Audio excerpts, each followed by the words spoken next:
I'm Charles, and I'm here with my friend Ari. Today, we're going to be talking about an incredibly crucial topic: the ethics of artificial intelligence. Hi everyone, I'm Ari, and you're right. AI is no longer science fiction, it's remaking the world today. And whether it's on an iPhone or computer, it's everywhere. But the question is, with this kind of power comes hefty questions. Who is responsible when something goes wrong? And biggest of all, how do we make sure AI doesn't simply reflect the world as it is, but help us build a world that is more safe and more just? You didn't make any changes, which is whatever. What do we mean when we're talking about? But the thing is, to start us off, what do we actually mean when we're talking about AI ethics? Well, AI ethics is primarily about making sure that AI cannot harm people, and is ensuring that AI helps people in a positive manner and in a way that is fair and transparent, so everybody knows who made the decisions and whose data is being pulled from, in case, say, somebody doesn't want that. One of the biggest dangers in AI is bias, because bias, which for AI comes specifically from biased data, could cause there to be unfairness to minority groups or others who happen to have different information, and could therefore cause social issues and injustices. This would cause a big issue with AI. Yeah. I mean, exactly. This isn't hypothetical. It's a real thing happening today. And we see these in facial recognition systems all over. It's used by our phones to open our phone. And, it's also used by law enforcement. And the thing about that is it could lead to wrongful arrest. If it's biased, yeah. And these companies already have access to our personal data. And now they can create even stronger AIs and track us and our personal info. I feel like that is unrelated.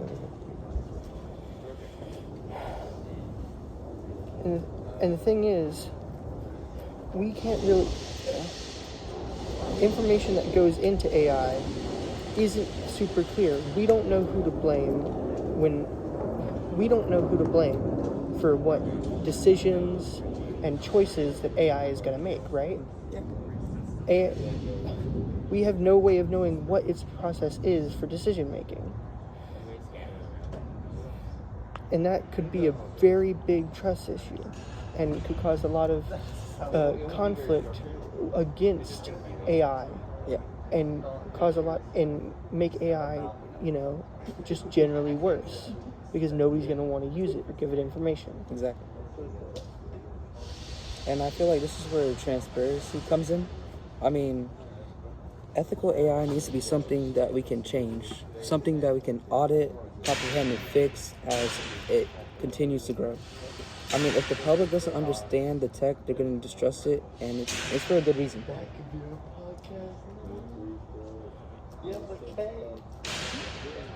Now, the issue with one of the things with AI is that you have to be careful that you don't over or under regulate it, as it is very, very prone to. There are very many issues that can come from any form of regulation or failure to regulate. And the thing is, AI has a lot of potential to improve our future, right? Exactly, yeah, it does. It can, there's a possibility that it makes incredible medical breakthroughs, and it can potentially improve, how traffic is monitored and systematically moved, right? Yeah, I mean, AI is able to do so much. But on the other hand, if we don't regulate it enough, there's large issues with personal privacy and other such things that we mentioned previously. Yeah. And I mean, this is like a balancing act. I mean, we need cooperation from both the people and developers of this AI.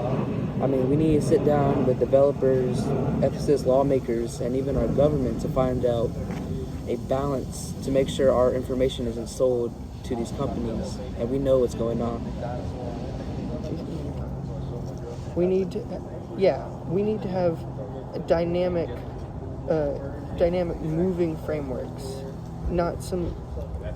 We need to be able to change and improve and adapt to this growing, incredible thing that is AI. This new technology. This innovative technology that's probably going to change the world in pretty important ways.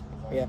And one of the biggest things that needs to be regulated, one of the kind of most important, at least on the individual level, Yeah. and it's that is data privacy, and how data is gotten for AI. Yeah, I mean, data is literally AI is literally run on nothing but data. And the data is our facial expressions, our voice, our actions, and even our emotions. And this is all of our personal information, and I don't know, as a people, we can feel comfortable giving it away to something that we don't even know what's going to happen to it. Mm-hmm. And the worst part is that even basic privacy policies and things like that often are set up in such a way that most people won't even properly look or read them. And so many people will be giving away incredible amounts of very personal information to AI by just clicking accept on a privacy policy because they want to get to the rest of the website, or they want to have access to AI. Exactly. That can't happen, because we don't even know what's in this terms and acceptance. Most people don't even check all that whole essays of stuff that we need to check. But to be honest with you, I feel like they should simple it down, because they know as a people we're not going to check all of that, and they should show us a better way that we know what our information is getting sold to. Mm-hmm. And we need to know exactly how it's working. And it's not just like permissions for what information they can access. It's also they have to tell us how, they have to really inform us how that data is going to be used. What is that data going towards? Yeah. Is it going to go towards just something that sets up advertisements? Mm-hmm. For an AI that sets up our advertisements and gives us the best ads to, make us most likely to purchase? Or is it going to be some hacker that's using an AI to steal our identity and our personal information? Exactly. That stuff just can't be freely available. Yeah. And I feel like there needs to be independent audits, ethic review boards, and just the transparency needs to be shown to us. And I feel like these companies need to build a relationship with the people, because if they don't, then we will never know what's happening with our data. Mm-hmm. They need those audits that you mentioned. Such things. They really need to be strong and noticeable, so that we can build a really close relationship between the companies that make the AI and the customer, the consumer, and the people that give data to the AI, because otherwise it's just not going to work out. Exactly. And people also need to have the ability to opt out or appeal to privacy policies and their information. Yeah. Because otherwise it could cause really big issues, and if you don't have the right to leave or to pull your information out, it's just stealing your information. Exactly. It's not acceptable in our current day. It can't be allowed. Yes, I agree. And I think we should have the ability to opt out of this terms of service. I mean, if we're not able to do that, it's not really a democracy if we have no choice. I mean, it's a surveillance with no escape hatch. Mm-hmm. So what are we supposed to do? Where do we go with AI? Yeah. Because the thing is, AI isn't going to slow down or stop. It's an incredibly large and important and innovative technology. And it's already being implemented in the workplace, and surely it will soon be implemented in our homes, in our schools, and everywhere else. Yeah. So we need a way to make sure that it works out, that it's ethical and that it's fair. I mean, it really is going to be everywhere. I mean, today it's all over our phones, it's everywhere, all over the internet, and I feel like we need to invest in public education as well. That's my line. And this is affecting real individuals day in and day out, and we need to have systems which adapt as this technology develops. I mean, fixed laws are just not going to cut it.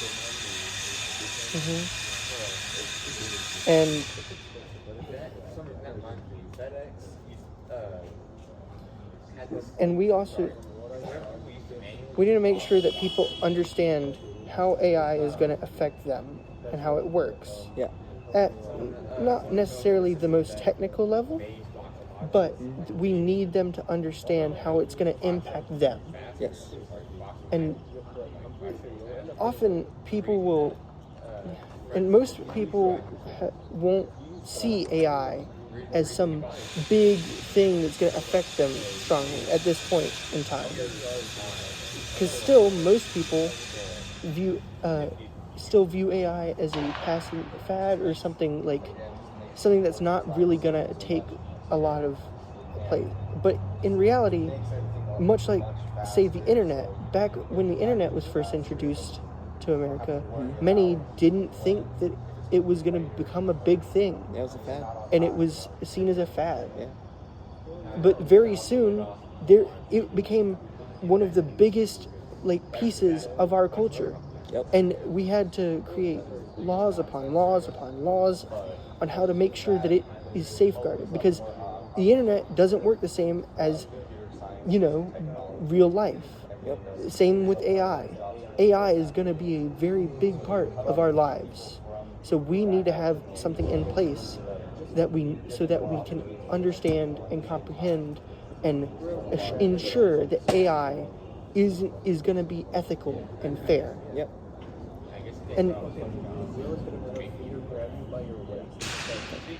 And I also believe in part of hope. I mean, it's easy to get in the mindset, considering all the ways AI can control us and how powerful it is. It's easy to assume that it's just a bad thing, it's never going to benefit us, but truly it is. It truly does a lot for us, and I feel like if we have the opportunity to fix it, I mean, this could become one of the most powerful pieces of technology we have today. And that's the thing. That's why it's worth these kind of discussions, because AI, despite all of the things that's why we need these discussions, because it's possible that AI could be bad if we do it incorrectly, if we do it wrong, if we don't pay enough attention to it. But if AI is done correctly, it'll surely improve our world. Yeah. And it's not like it's some theoretical. We know it's going to define our future. There's plenty of evidence to suggest that it's going to be a large portion of our future. Mm-hmm. So it's really important. Anyway, thanks so much to everybody who listened to this episode of the AI Experience. If today resonated with you in any way, consider looking further into AI. It's like we will be making more episodes exploring the difference and changing of automation in the future of work, and observe how the tech policy varies around the world. So if you wanna check that out, make sure to keep up with us.